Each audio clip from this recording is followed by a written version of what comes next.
রুদ্রকে দেখা মাত্রই দূরে ছিটকে সরে যায় রাজ। সাদা পাঞ্জাবির গলার দিকটা একটু উঁচু করে ফু দিয়ে বলে, আস্তাগফিরুল্লাহ, নাউজুবিল্লাহ। তুই এখানে কেন? আর আমার বউ কোথায়? রাতের ঘুম কি তোমার নেশায় কাটে যে সকালেই ভুলে যাও পাশে কি আছে? রাজের মনে পড়ে রাতে সে মায়ার সাথে না বরং রুদ্রের সাথে ঘুমিয়েছিল। এতগুলো বছর পর বউ নিয়ে ঘুমিয়ে এই 3 মাসে অভ্যস্ত হয়েছে রাজ। সকালবেলা কোলবালিশ থাকে না বরং মায়া থাকে তার বক্ষে। একদিন হুট করে রুদ্র এসে জায়গা দখল করে নিল। মনে থাকাটা কি আদৌ সম্ভব?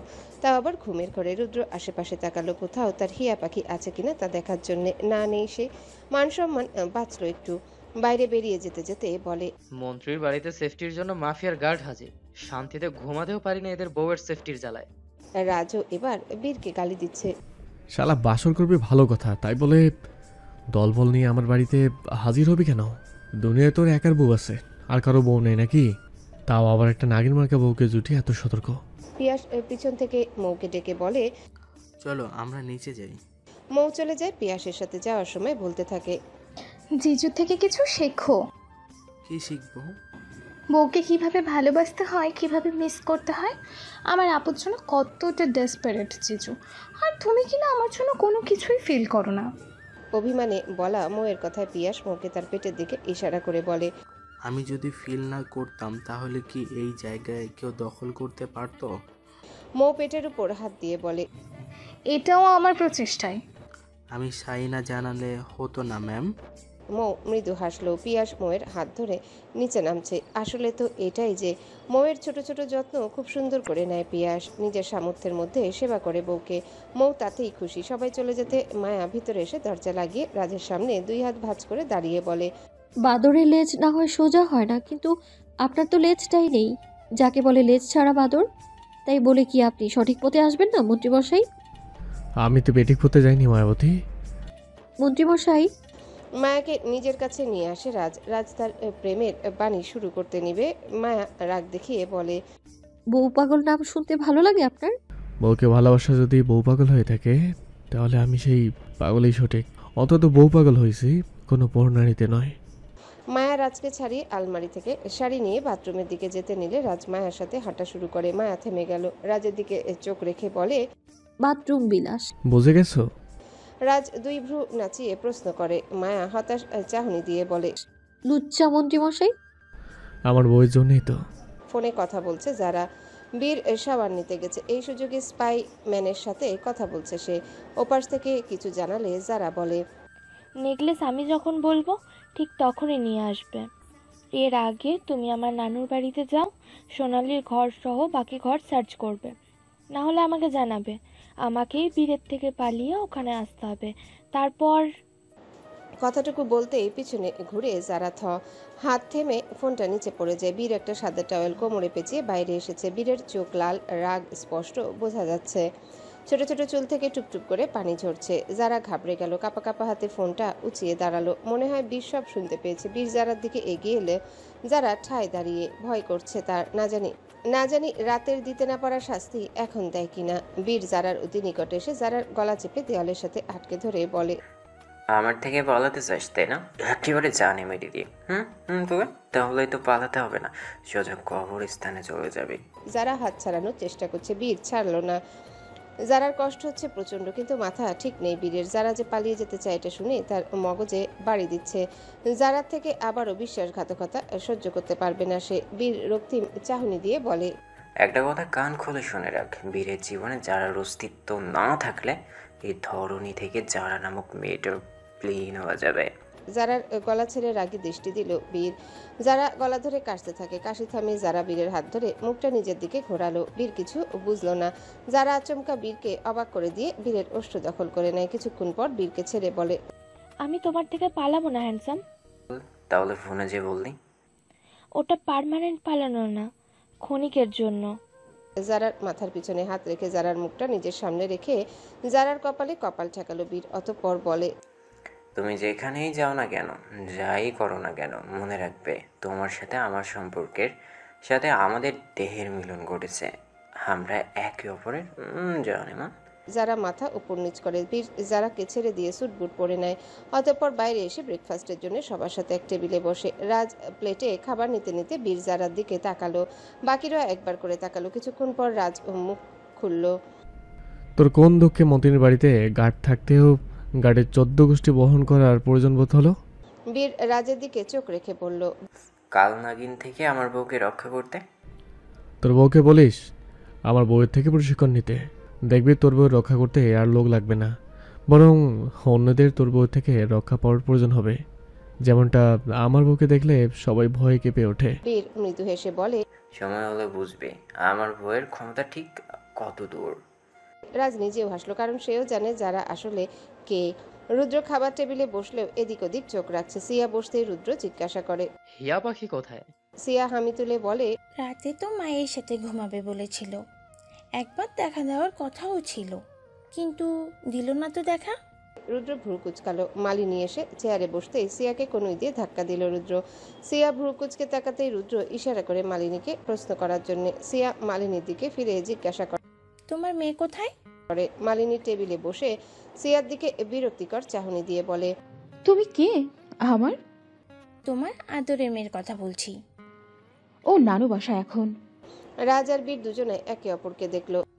হিয়া নানু বাসায়, তাও এত সকালে?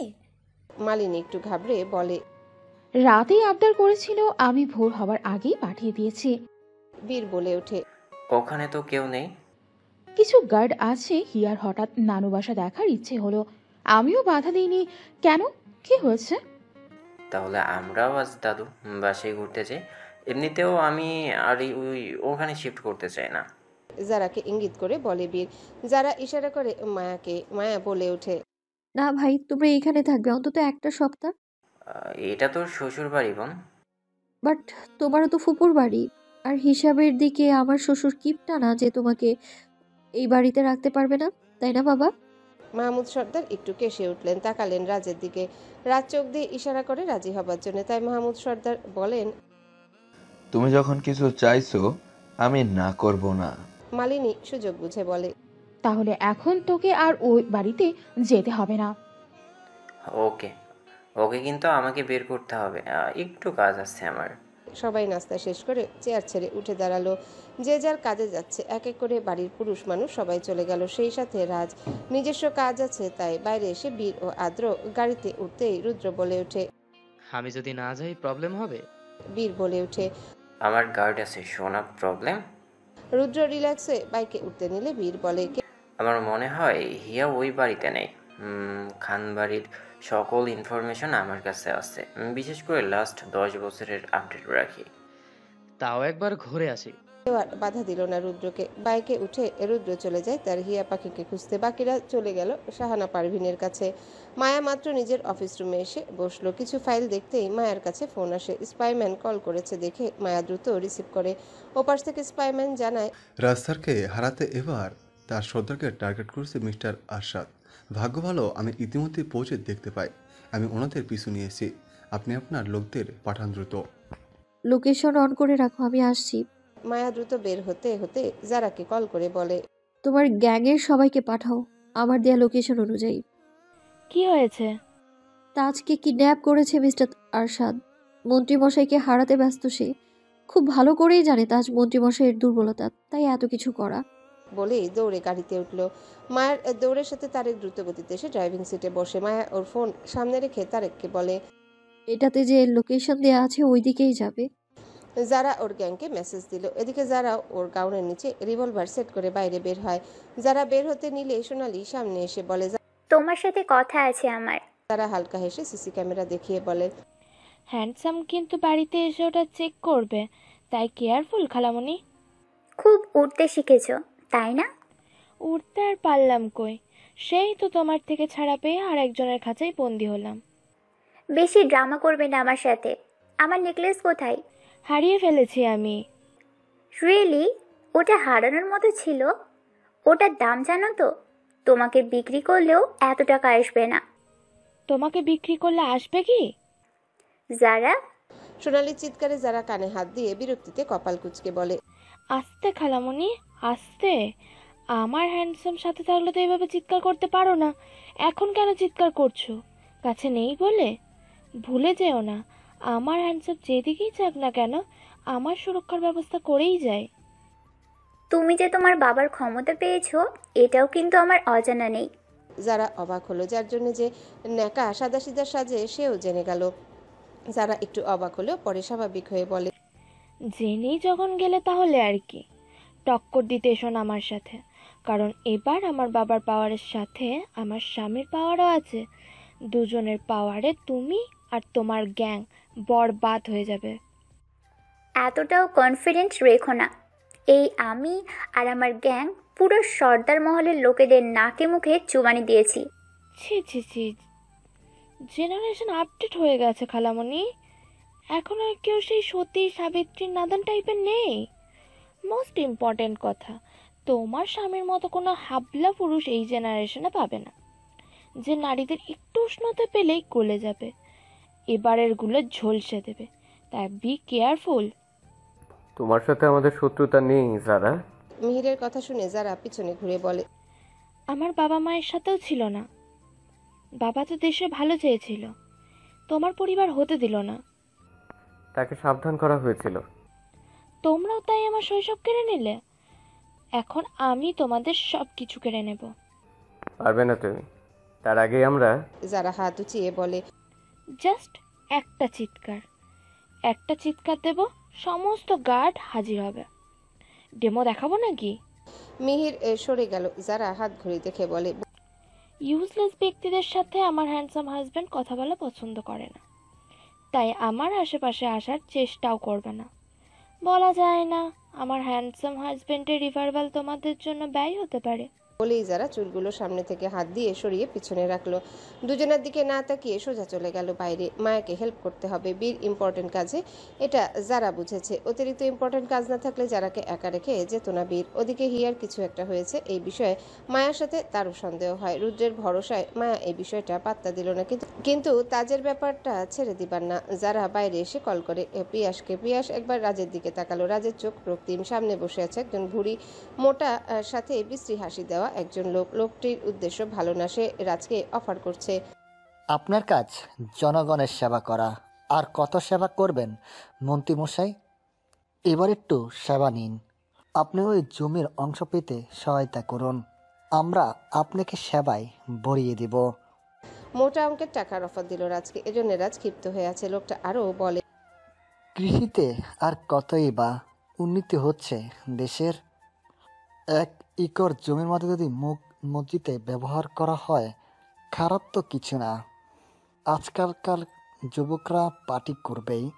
এছাড়া আপনারা মন্ত্রীরা তো একটু শান্তির জন্য সেখানে যেতে পারবেন। রাতের বেলা তো বউ রেখে একটু ওদিকে যেতে ইচ্ছে করে, তাই না? লোকটার দিকে সূক্ষ্ম দৃষ্টি দিয়েছে রাজ। পিয়াস এটা দেখে বুঝতে পারছে লোকটার কপালে কি আছে এখন। এদিকে পিয়াসের ফোন বাজার কারণে পিয়াস ভয় পাচ্ছে, মাথা গরম। রাজের সামনে ফোন ধরলে রাজ আস্ত রাখবে না পিয়াসকে। ফোনটা না দেখে পকেটে হাত রেখে পাশে থেকে টাচ করে কল কেটে দেয়। লোকটা আবারও বলে, যদিও আপনার বউ সুন্দর, কিন্তু ঘরের বিরিয়ানি আর কতই খাওয়া যায়। একটু বাইরের বিরিয়ানি খাওয়ার সুযোগ পেতেও মন চায়। আমি মনে করেন ওই সুযোগটাই দিলাম আপনাকে।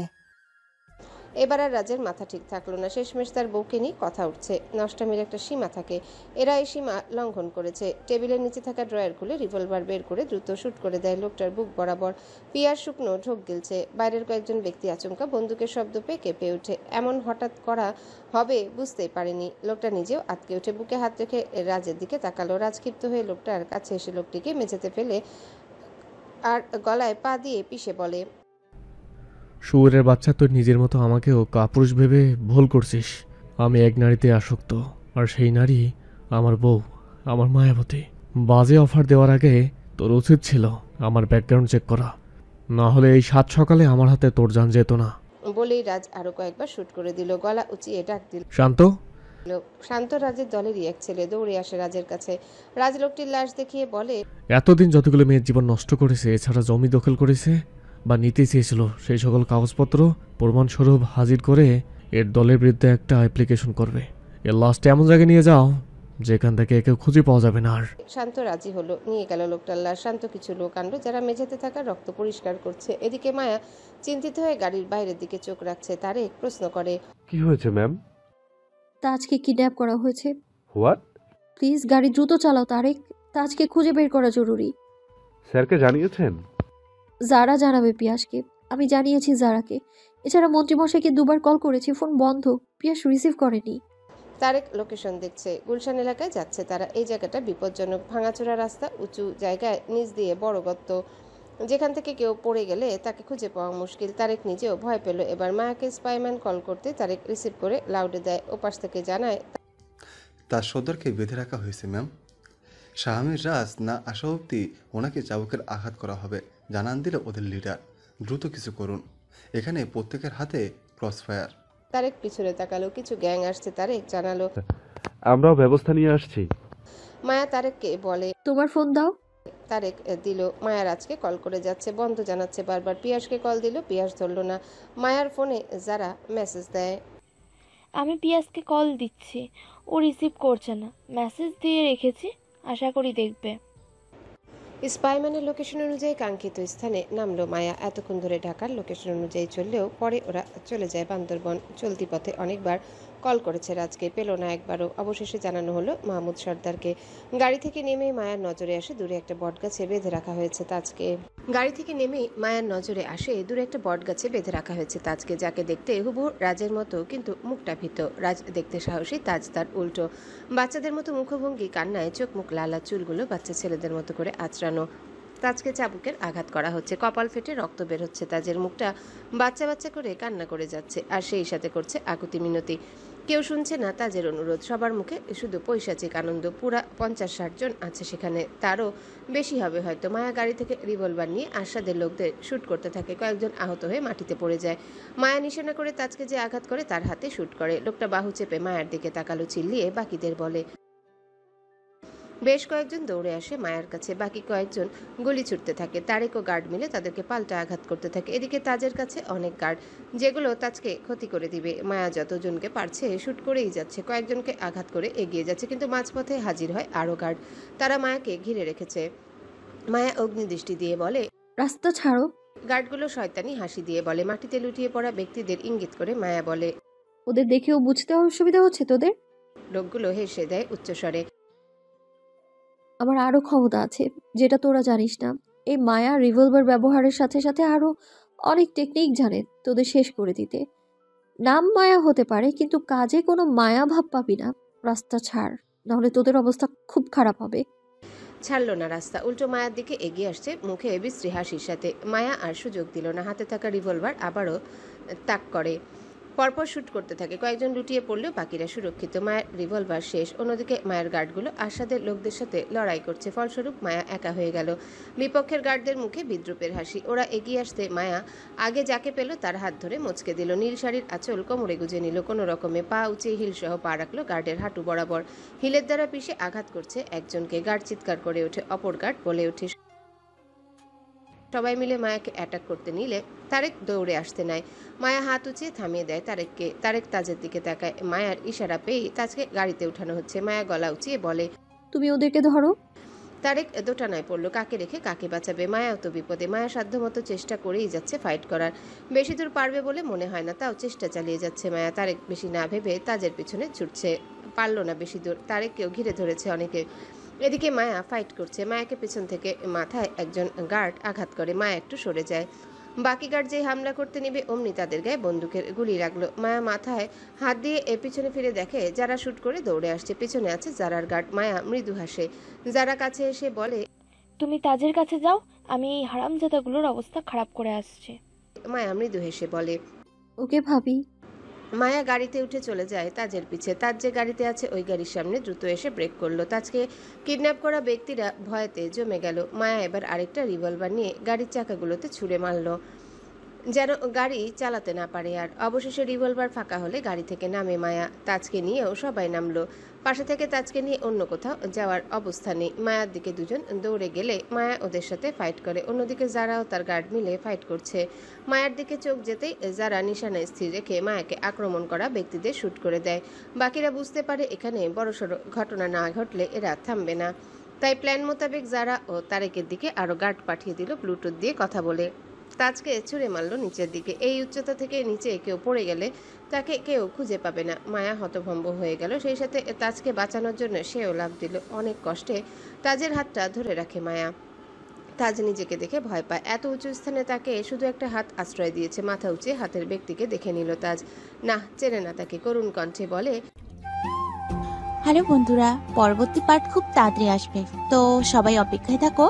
আর চ্যানেলটি যারা এখনো সাবস্ক্রাইব করোনি তারা পরবর্তী পার্ট দেখার জন্য চ্যানেলটি সাবস্ক্রাইব করে রেখো। ধন্যবাদ সবাইকে, আমাদের সাথেই থেকো।